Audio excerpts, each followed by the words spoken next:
My name's Emma, and I'm just your regular 30-year-old nurse. I fell for Alex, a university teacher with the kindest eyes you've ever seen. Now, his family? That's a whole other story. His dad, Robert, is a big shot in the antique world, and his house? It's like stepping into a museum, each room crammed with stuff older than my grandma. The first time I walked into that house, I swear every step echoed. Paintings stared down from the walls, but the one that really got your attention was the portrait of Alex's mom, Maria, hung up like she owned the place. It was clear from the get-go she didn't approve of me. She had this way of looking you up and down, making you feel an inch tall. "So you're the nurse," she said, her voice all cool and unwelcoming. "I suppose you do, well, with what you have." I tried to smile, but it was tough. Alex squeezed my hand, his way of saying, "Hang in there." Then there's Lila, Alex's sister, the family's little princess. She doesn't work, just flits around from one party to another, living off Daddy's money. Another day, another dollar. She'd laugh, flipping her hair. "Well, not for me. I don't do dollars, I spend them." Robert usually kept out of the drama, buried in his books or cleaning some ancient vase. But even he couldn't hide the disappointment when he looked at Lila or the way Maria treated me. One day, we were all sitting in the living room, which felt more like sitting in a stuffy history lesson, with all the antiques glaring down at you. Maria was holding court as usual, talking about some auction or another. "Emma, darling, do try to keep up," she'd say, her voice dripping with that fake sweetness. "I know these things are probably beyond your pay grade." I bit my tongue, trying not to snap back. Alex was talking to his dad about some university stuff, trying to stay out of the firing line. And Lila? She was on her phone, probably texting her latest boyfriend or shopping online for things she'd never use. "Ugh, Daddy, I need more money," she whined, tossing her phone down. "Life is so expensive when you have taste." Robert sighed, rubbing the bridge of his nose like he was trying to ward off a headache. "Lila, we've talked about this. You need to start taking responsibility." "Oh, lighten up," she shot back, rolling her eyes. "It's not like we're poor." The tension in that room could have cut glass. I often wondered how Alex turned out so normal, growing up in a house like this. But then, he'd catch my eye and give me that little smile that said, "We're in this together," and somehow, I felt like we could take on the world. That's our life, teetering between normalcy and the madness of the House of Antiques. Every visit was a tightrope walk of polite smiles and biting tongues, but it was our life, and we were in it together. After what felt like the millionth awkward dinner at the in-laws, Alex's phone buzzed with a message that had him up and grabbing his coat like the house was on fire. "It's Dad. Something's gone down with Lila," he muttered, his voice tight. I threw on my jacket, my heart hammering. Whatever it was, it sounded bad. The drive over was silent, both of us lost in our thoughts, the night pressing in around us. We got to the house, and the scene was chaos. Robert was pacing, his face like thunder, while Maria was on the couch, her makeup smeared from crying. And Lila? She was nowhere to be seen. "What happened?" Alex demanded, going straight to his dad. Robert looked up, his eyes red. "Lila, she stole a piece from my collection. Tried to sell it to some local dealer." I gasped. Even for Lila, that was low. "Why would she do that?" I asked, more to myself than anyone else. "Because she's spoiled and selfish." Maria snapped from the couch, her voice sharp with anger and something else, shame, maybe. Alex ran a hand through his hair, looking like he was trying to piece together a puzzle with half the pieces missing. Is she here?" Robert shook his head. "No, she took off. But not before the buyer recognized the piece. An old friend of mine." "So, what now?" Alex's voice was flat, like he was bracing himself for the worst. "Now," Robert said, his voice suddenly steel, "now we deal with it. She's brought the police to our doorstep. This is serious." The weight of his words hung in the air. This wasn't just family drama anymore, this was real, legal trouble. Maria stood up, her usual poise gone, replaced by a frantic energy. We have to protect her. She's our daughter. And what about the family's reputation? What about right and wrong? Robert countered, his voice rising. I felt like I was watching a tennis match, the argument bouncing back and forth with increasing intensity. But underneath it all, there was a sense of something breaking, something that couldn't be fixed with a few harsh words or a stern look. Alex stepped in, his voice calm but firm.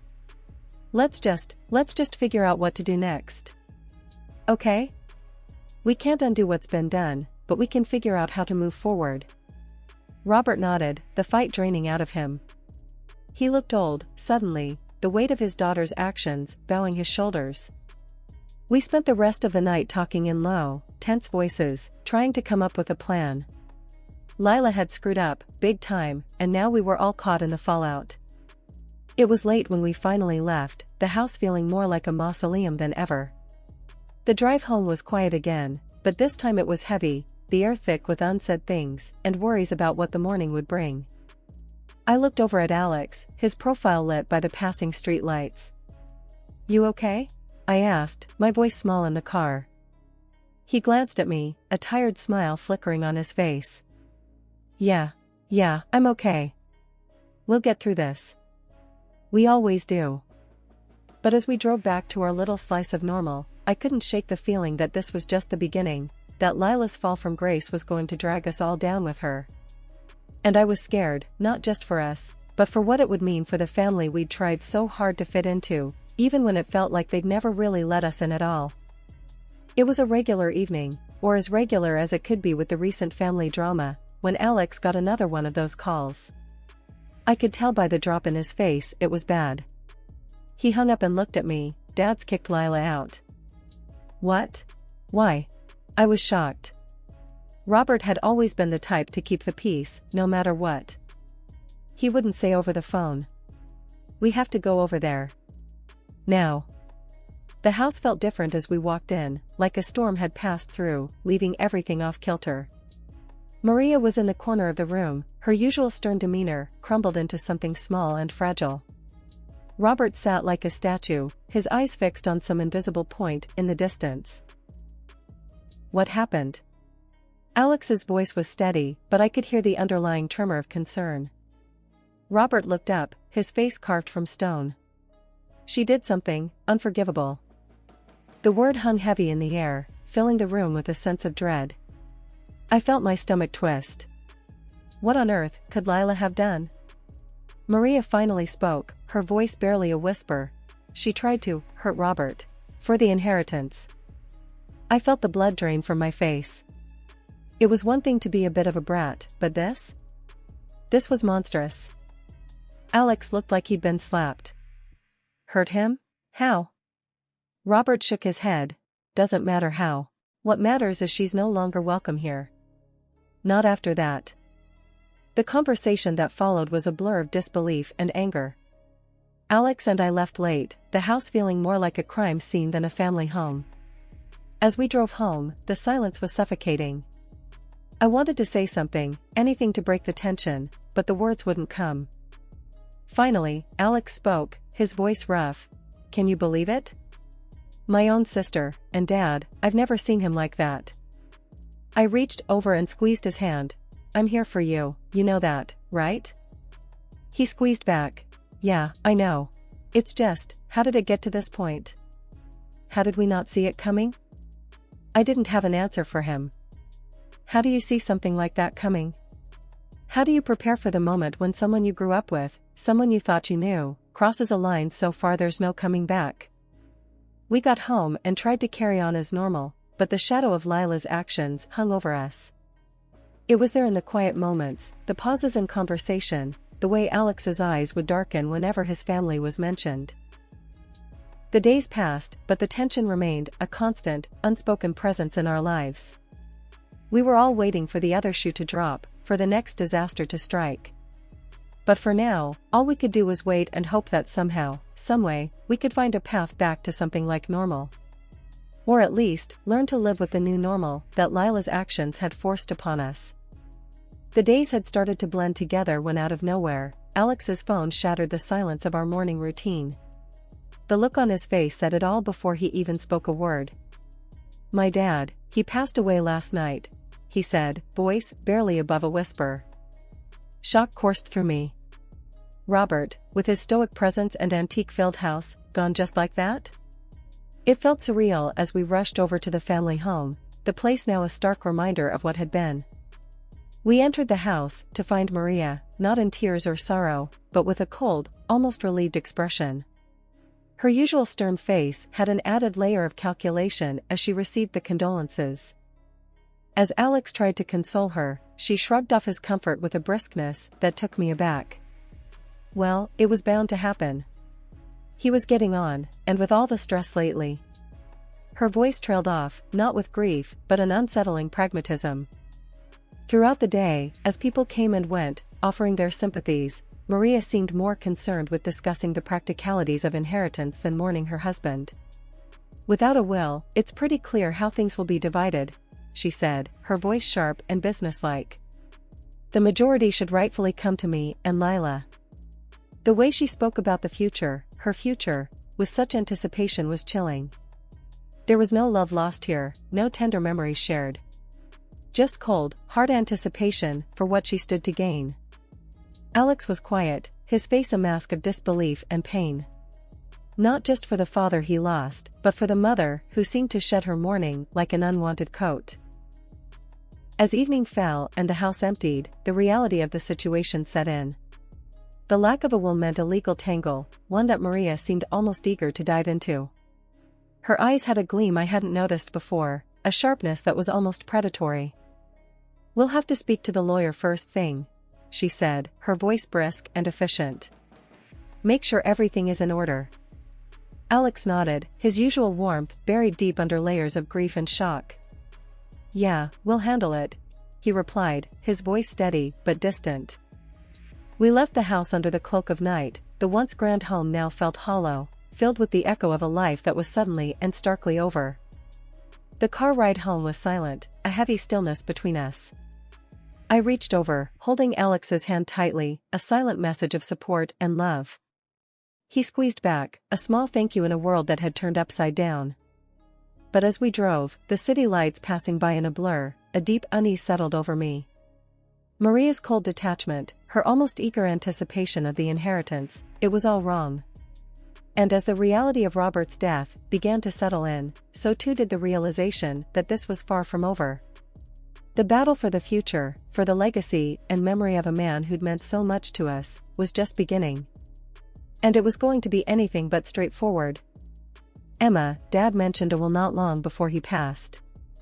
He made it clear I was the main heir," Alex confided in me one quiet evening, a serious look etching his face. "Without it, Mom and Lila stand to inherit most of the estate. We have to find it before they do." The urgency in his voice propelled us to the family home the next day. As we approached, the usual somber grandeur of the house was replaced by a sense of foreboding. We walked in to find a scene of chaos, rooms torn apart, furniture overturned, and papers scattered everywhere. Maria and Lila were in the thick of it, their faces set in grim determination as they rifled through Robert's belongings. The air was thick with desperation and the sharp tang of greed. "What on earth?" I gasped, stepping over a pile of books. Alex's jaw tightened. "They're looking for the will. They want to destroy it." Maria looked up, her eyes darting between us. "It's for the best. If that will surfaces, everything will go to Alex. It's not fair. We deserve our share too." Lila, who was rummaging through a desk, didn't even bother to look up. "Finders keepers," she muttered, her voice laced with venom. Alex moved forward, his voice rising. "This is Dad's legacy we're talking about. It's not just about money or property. It's about respecting his wishes." But Maria was unyielding, her gaze cold. "Respect? He left us to pick up the pieces. If there's a will that cuts us out, then it's better off gone." The search continued, more frantic now. Alex and I joined in, not to help them destroy it, but to save it from their clutches. We turned over every document, peered behind every portrait, and checked in every unlikely place, the tension between us and Maria and Lila palpable. As the day wore on, the house transformed from a mausoleum of antiques to a battlefield of wills. The once still air was now filled with the sound of shuffling papers and the occasional sharp word. Finally, as the sun began to set, casting long shadows through the windows, Alex paused, his exhaustion written all over his face. "We have to find it, Emma. It's what Dad wanted." I nodded, my hands dirty and my spirit weary. "We'll find it, Alex. We have to." We left the house that day with nothing to show for our efforts, but a growing sense of dread. Without the will, Maria and Lila would indeed inherit the majority of Robert's estate, and the thought of his last wishes being so callously disregarded was more than we could bear. The drive home was quiet, each of us lost in our thoughts, the weight of our failure heavy on our hearts. But the search was far from over. We knew that somewhere, hidden among the chaos and greed, was a piece of paper that held the key to honoring a man's last wishes. And we were determined to find it, no matter what it took. The days since the will's disappearance had been tough and tense. Then, one afternoon, a knock at the door broke the monotony. A courier handed Alex a parcel, his expression unreadable as he turned it over in his hands. "What is it?" I asked, watching the curiosity play out on his face. "It's from Dad," he said, his voice carrying a mix of hope and anxiety. He tore open the parcel to reveal a digital recorder. A message from his late father. We listened intently as Robert's voice filled the room, echoing from the little speaker. He spoke of his final wishes, his love for his family, and his hope for the future. The recording was heartfelt and clear, but as it ended, Alex's face fell into deep lines of concern. "This is it. This is Dad's will and his last words," he said. "But I know Mom and Lila, they won't give up easily. They'll deny everything or twist it to their advantage. We need something more compelling." I thought for a moment, an idea forming in my mind. "What about my sister, the medium? What if we invite her to a memorial for your dad? She could conduct a seance, maybe bring Dad's spirit through. It might just shake Mom and Lila enough to slip up or confess." Alex looked at me, skepticism warring with desperation in his eyes. "Do you think that would work? Would she come?" I nodded confidently. "She'll come. And if anyone can bring Dad's presence back, it's her. It might make Mom and Lila think twice about crossing us if they believe Dad's watching." The decision was made. We'd arrange a somber gathering to honor Robert, a memorial of sorts. But with my sister's help, it would be more than just a remembrance. It would be a chance to bring the truth to light, to confront the greed and deception head-on. The evening of the memorial, the room was draped in a somber ambience, softened only by the dim glow of candles flickering in the corners. My sister, the medium, had an air of mystique about her, draped in flowing robes that added to her imposing presence. As she entered the room, a hush fell over the relatives, their eyes wide with a mix of skepticism and awe. "Thank you for gathering here," she began, her voice steady and commanding. "Tonight, we seek closure and truth from beyond." As the lights dimmed, leaving only the candlelight to dance across the faces of the assembled family, my sister instructed everyone to join hands. I felt Alex squeeze my hand tightly, a silent signal of mutual support. With a deep breath, my sister began to invoke the spirit of Robert. The room was heavy with anticipation, every creak and whisper amplified in the charged silence. Then, at the perfect moment, I discreetly turned on the recording Alex's father had sent us. Robert's voice, clear and unmistakable, filled the room, emanating from a hidden speaker. "My family," the recording began, "I speak to you beyond the grave to settle matters of my estate. There is indeed a will. In it, I have left the bulk of my property to my son, Alex. To my wife, Maria, I leave a modest monthly allowance." Gasps and murmurs rippled through the room. Maria's face turned pale, her eyes wide with shock. Beside her, Lila's expression twisted into one of disbelief and anger. "And to my daughter, Lila, I leave nothing," the voice continued, stern and resolute. "Her actions, her attempt to poison me, have not only betrayed my trust but have significantly worsened my health." The accusation hung in the air like a thick fog, settling over the room with a weight that was almost tangible. Lila stood abruptly, her chair scraping loudly against the floor, her face a mask of rage and denial. "This is nonsense," she spat out, looking wildly around the room. "But know this," the voice of Robert continued, unfazed by the outburst. "The will is hidden within the house, in a place none would think to look." As the recording ended, the room erupted into chaos. Maria, tears streaming down her face, looked utterly defeated, her earlier composure shattered. Lila was shouting, her words a tangled mess of accusations and denials. The relatives were a mixture of shock and gossip, their eyes darting between the key players of this family drama. Alex stood, his face calm amid the storm. "We will find the will," he declared, his voice cutting through the noise. "And we will honor my father's wishes." The night ended with more questions than answers, the house abuzz with speculation and whispered theories. As the guests departed, leaving behind a trail of uneasy glances and hurried farewells, we were left to ponder the next steps. As we tidied up, the weight of the evening's revelations pressing down on us, Alex turned to me, his expression a mixture of gratitude and determination. "Thank you," he said simply, his hand finding mine. "It's what family does," I replied, squeezing his hand in return. After all that mess with the will and Lila trying to poison her dad, things around the house got real quiet, real quick. Lila took off into the night, scared stiff of the cops catching up with her for what she did. Can't say anyone was surprised. She was always a bit of a wild card, but this? This was something else. Maria, meanwhile, wasn't wasting any time feeling sorry for herself. Before anyone could blink, she started hauling out the fancy stuff from the house, piece by piece. Everything except her own giant picture hanging in the main room. It was like she was trying to grab what she could before the ship sank. But she didn't know what we found stashed behind her portrait. Alex and I were poking around when we found the will hidden back there, all official and legal-like, and some papers that pretty much proved what Lila did to her dad. You should have seen Alex's face when we found it. It was like Christmas came early. Reading the will, it was all there in black and white. Alex was getting the lion's share of everything. Maria was left with just a bit of cash to keep her going every month, and Lila? Well, she got a big fat nothing for her troubles. Maria packed up her bags and left the house, probably off to live a quieter life with her allowance. And Lila? Who knows where she ended up? Hiding out, probably, hoping the cops don't find her.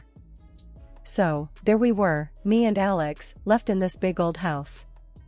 It felt weird, knowing everything that went down there. But we started fixing it up, making it feel more like ours. Less of a museum and more of a home, you know? One evening, as we were sitting down after a long day of cleaning and sorting, Alex looked at me and just said, "We did it, huh?" "Yeah," I replied, looking around at what was now our place. "We did it. Together." It felt good, sitting there with him, knowing we'd been through the ringer and came out the other side. The house had its ghosts, sure, but it was ours now. And whatever the future held, we'd face it as a team. That's what family does, right? That's what we were now. A real team.